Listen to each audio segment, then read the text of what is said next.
a special day it is today. I'm going to be sitting with Amy, my daughter, and she is special. There's no one like her. There never will be.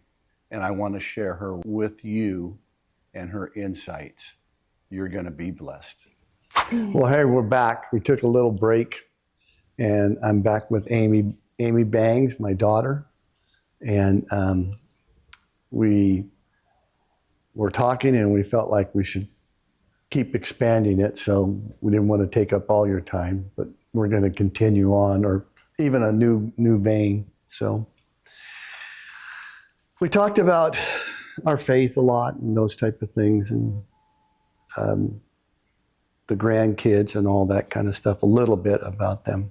But I wanted to ask you about, this is kind of fresh on my mind. Okay. So I wanted to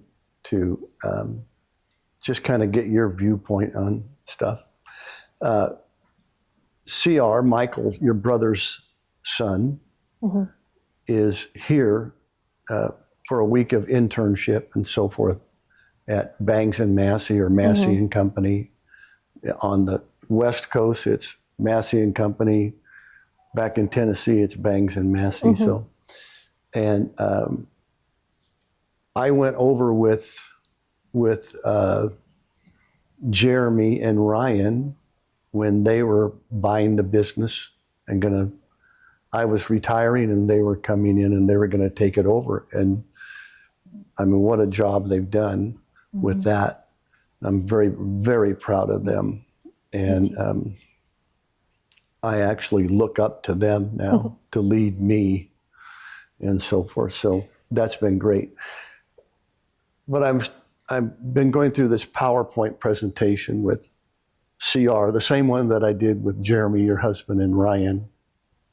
And it just brought back memories and stuff like sure. that of whatnot. But one of the things that I was sharing with CR and Mason, mm-hmm. your son-in-law, mm-hmm. and Addie's husband, who he's in the office now, and he's going to, at some point in time, move up mm-hmm. and whatnot. CR is only a freshman in college. Mason has graduated college and mm-hmm. whatnot, and has his real estate license, and he's got all the components, all the credentials, you know, yeah. to succeed. But I was talking to them about how there's a difference between management and there's a difference between ownership mm-hmm. or asset manage. An owner manages the asset and so forth. So I have a question for you is, since Jeremy has come into that position, has he changed any? Because I was talking to them today about, it's no longer, once you get into that ownership position, there is no day off. Mm-hmm. There is no, I work 8 to 5.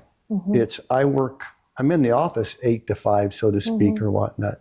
But my mind is engaged. Mm-hmm. There's just too much. It's mm-hmm. so much going on. Mm-hmm. And so I told them, it's almost like you have to have a partnership, be in partnership with your spouse, because she has to realize sometimes what's going on. Mm-hmm. That when you're there, you are there, but you're not there. Mm-hmm. Your mind is elsewhere. Your mind is on what lies ahead at you at the office or something like that. Mm-hmm. So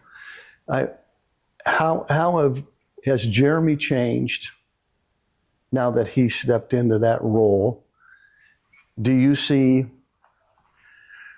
how do you guys handle that? Sure. Well, he sleeps a lot less. Yeah, yes.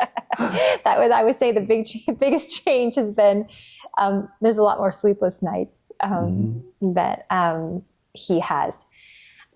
But as much as it has changed, and you can't just put it down, you know, it's not a Monday through Friday, 8 to 5. You carry the weight and responsibility all hours of the day, all days of the week, all, weeks of the year. As much as he has done that, has stepped into that, I'm very appreciative of him, because at the same time, I feel like he still has made us priority. Our family is still number one to him. And so, yes, business is very important, but it's not his number one. Myself and the girls, and now as the family grows, the family as a whole has continued to be number one for him.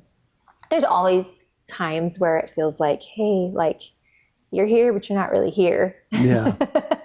And that sometimes I have to remind him of that. And, but I'm thankful that he's allowed me to be a partner in that. And he has allowed me to speak into those moments, and he's received it well. And he course corrects in those moments as well. But it does change, and it's weighty. There's a lot of responsibility. He's not only just thinking about continuing what those have set before him, but he's also has on his mind the generations to come, and the generations that are coming up behind him, and putting those things into play. But he's faithful in what he does. We talked in the first episode about consistency, and I'm so thankful for the consistent life that he leads. His values are his values. His character is his character, and he operates in that. And I'm so thankful for that. So, I think as a wife, the biggest thing that I can do, or the biggest blessing that I can be, is through prayer. Honestly, he goes to work in the morning, and I've had the benefit and the blessing of being able to stay home with my kids most of my life. And even now, yes, I do have a business, but being that I own it, I have the flexibility. And, it's not rare for him to go to work, and then when the kids were younger, for them to go off. And that's when I spend my quiet time in the morning. And it's where I just can cover him. I can cover them in prayer. And I think the biggest blessing that I can give to him is praying for him, but then also encouraging him and speaking encouragement to him and speaking life into him. It's often that I feel like I'll pray for him and God will share something with me, and then it's just a text that goes to him and say, hey, like, I feel like God showed me this morning. I just want to encourage you, and I hope that goes a long way in knowing that I'm in his corner prayer-wise. But I will say too, on his part, it is a lot of sleepless nights. I don't know that he could tell you the last time that he slept through the night. But in the process of being up in the middle of the night, he's developed also a very intimate prayer life. And so, as much as the weight creates a concern, it also draws him close. And so, he's up during the middle of the night, and that's where he spends his time on his knees. And like we talked about at the last podcast, with me being a young girl and there being so much security in hearing you pray, as a wife, there's so much security in knowing that your husband too is seeking the throne of God and asking him for wisdom, and asking him to guide and direct him in next steps, because we realize that, God has given us much. But to whom much is given, much is required. But also, we don't deserve any of it. We don't deserve any of it. Yeah. And so, it's been his blessing from the beginning. And so it's his choice to continue to bless. We will work hard and do the things that we do, but we believe he's a good God, and he's been so faithful. And so we realize that we can't do any of it apart from him. It doesn't matter the credentials. Yeah. You know, we can't do any of it apart from him. And so, you know, if anything, I think the change has been that it's created a dependency upon the Lord. Mm-hmm. So, Well, I was talking to them today, and I said, you people that don't go at risk never see miracles. You have to go at risk if you want to have a miracle. If you want to see God do something, then go at risk, not foolishly, but sure. you know, you can go at risk and know that he is good, that he is faithful. And does he have an expectation that you will not make mistakes? No, he has expectations that you cannot go without. That's why his grace is sufficient. You can't do it on your own. So, and talking with them today, talking about the family and how we view it, and I know you guys do too, as we're stewards. Sure. We're not so much owners. When I talk about as owners or asset managers and so forth, that comes into my mindset more than people think. Asset manager.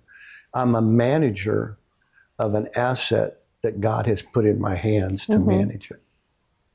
So when I say owner, I actually mean I'm a steward of the asset that God has put in my hands.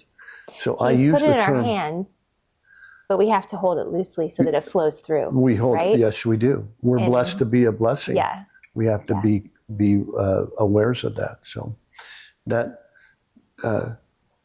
but talking with them about that kind of stuff and watching some of their expressions when you know, you need to bring your wife in and you need to be inclusive of her.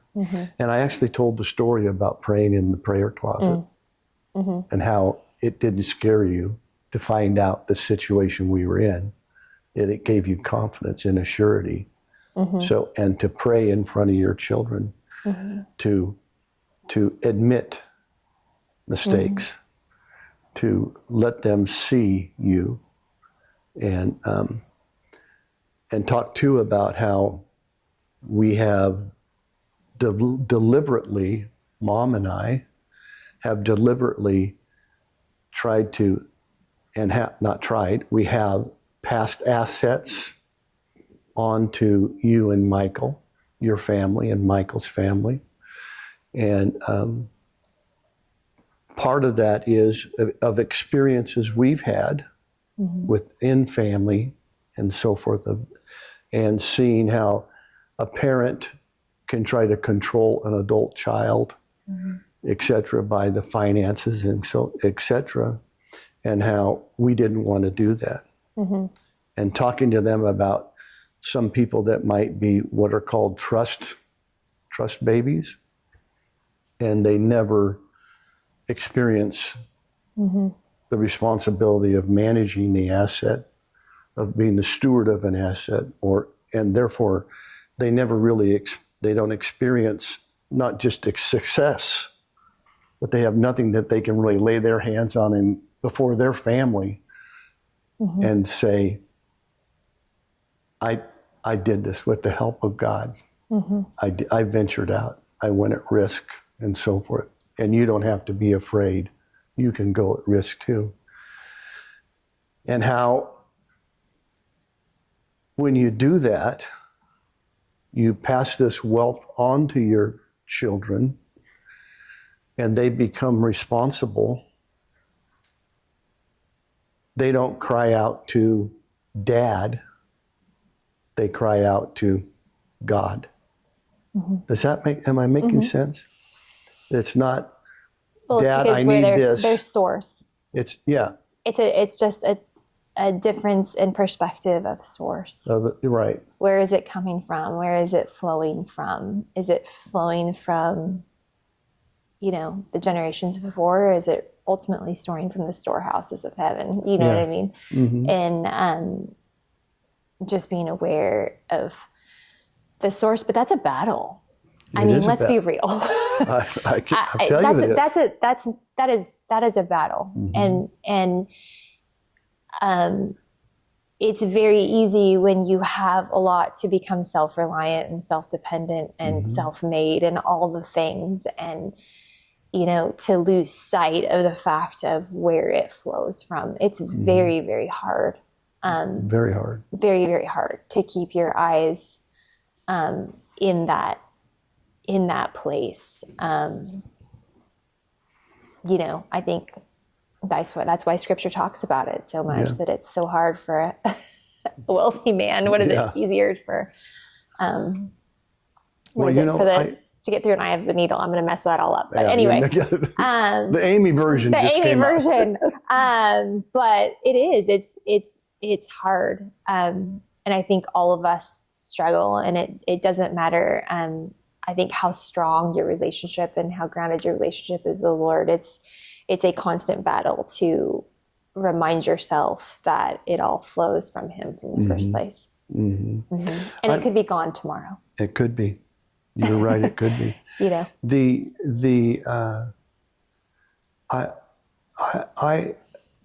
One night I was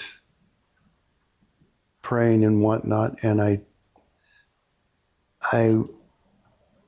was thinking about tests. Tests come into our lives, or obstacles. I'm going to call them obstacles or tests, whatever you want to call it, whatnot. And most tests, if it's a loss, if it's sickness, if it's a loss of a family member, if it's a loss of a relationship, if it's a loss of a marriage, if it's a loss of most all those things will eventually drive you to despair, so to speak. I think they're designed to drive you to a despair till you'll get to the point to where you go, I give up. I need you. I need you, God. I need you to rescue me. I need you to help me. I'm at my wit's end. I don't know what to do. So when you cry out like that, to me, you pass the test. Okay? Wealth is a different test. Wealth, most of the time, will not drive you to despair. It has the tendency to drive you to self-reliance. It has the tendency to drive you to comfort.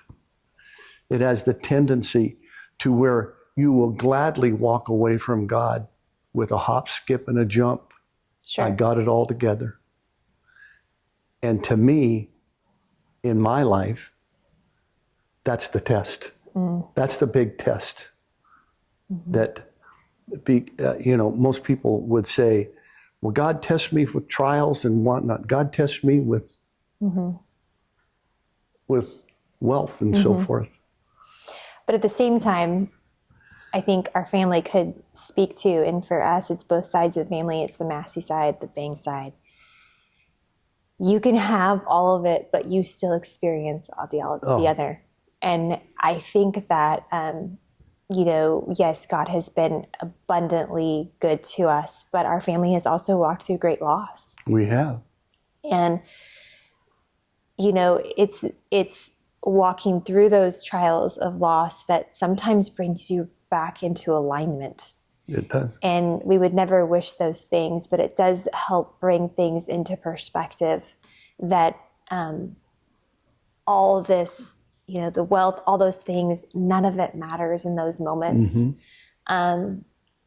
It all falls to the side, and you realize in those moments how much we need, how really helpless we are without Him, to be honest.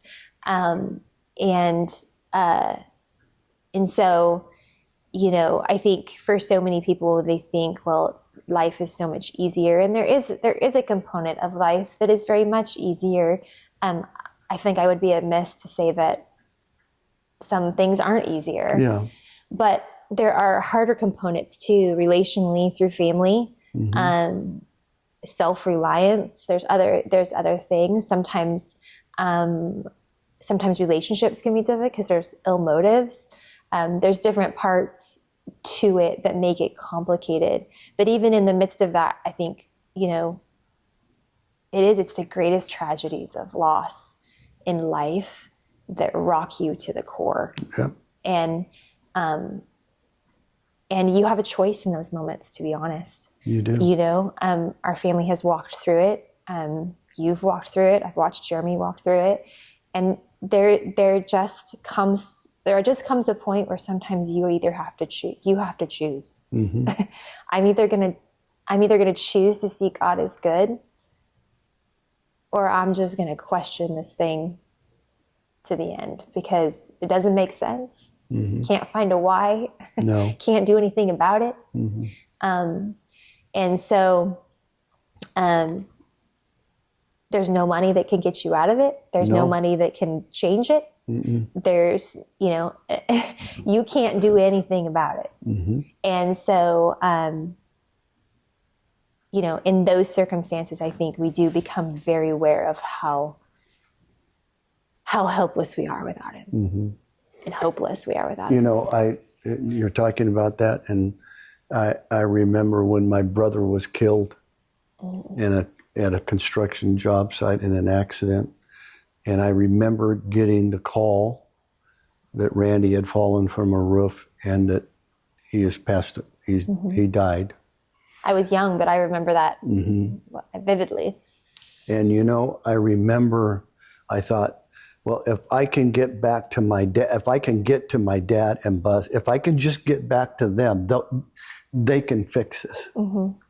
Honestly, that's what I thought. If I can get, because they can fix things. Mm-hmm. And you can't. Mm-mm. There's nobody that can fix. Mm-mm. Nobody that can fix. Mm-mm. And you have to make a choice. Then you have a choice. I either believe what I believe, or I'm going to walk away and so forth. But I thank God that I made that right choice to believe and so forth like that. And it was the biggest transition yes. point for you. I mean, it was the hardest season of your life, but it was the season of your life that brought about the greatest change. It did. There's a before and after marker in your life. Most definitely. Of before your loss and after your loss. And there's a different version of you, the before and after. You bet there is. And so, but you allowed that to take place also. Mm-hmm.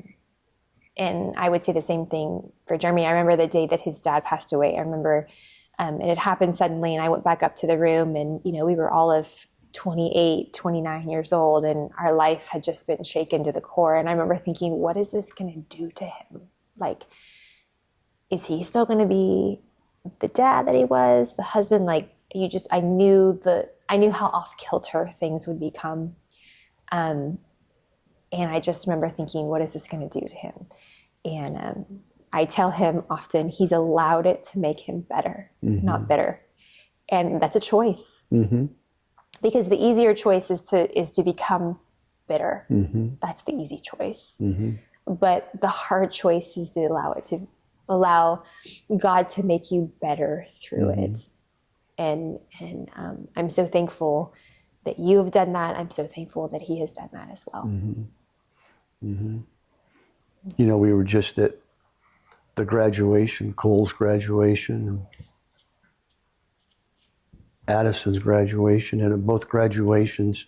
Ainsley, you mean Ainsley? I mean Ainsley and Cole's graduations. Yeah. Not graduate, but they're graduations from college, and sure. and I almost said something, but I didn't say anything. Is my only regret about the moment was that Troy wasn't there. Mm-hmm. That Troy was not there. Mm-hmm. Yeah, and you don't, it's been 20 years, but you don't walk through life moments like that without still feeling like there's somebody missing. Yeah. you know? Exactly what I thought. it doesn't change. You can have joy in the Sure. moments, and you can have laughter and all those things, but there'll forever be somebody missing. Yeah. Yeah. Well, good, babe. So You did a good job. And I would trying. venture to say this, if somebody watches this, and I don't know, that the things that we've talked about, it's real life. It's real doing, you know, this isn't a sermon. This is two people talking about the real life experiences with God, with us. God is with us, and He's for us. And so I'll bet you somebody will watch this that you go, that's a different twist. That's a different twist. yeah, it's the standing of stones in our life that Yeah. you stand them in hopes that you can share those moments with others and with generations to come, and that it's a reminder. Just even sitting here and having this conversation, how much or how often do our days go by and you don't sit to reflect and have those conversations. And it's just it's sharing our standing stones, I guess, within our family of where God has been incredibly faithful. Yes, He has. Not without hardship, No. not without loss, but God in the midst of it has been incredibly faithful. And if we can stand our stones and allow others to see that, maybe it gives hope to somebody else who's a little fresher Yeah. in the loss, in the walk through, in the hard, to just say, God will be. He'll be faithful. He'll be. He'll faithful. get us through. He'll get you through. He's faithful. Yeah. So So I love you, babe. love you too.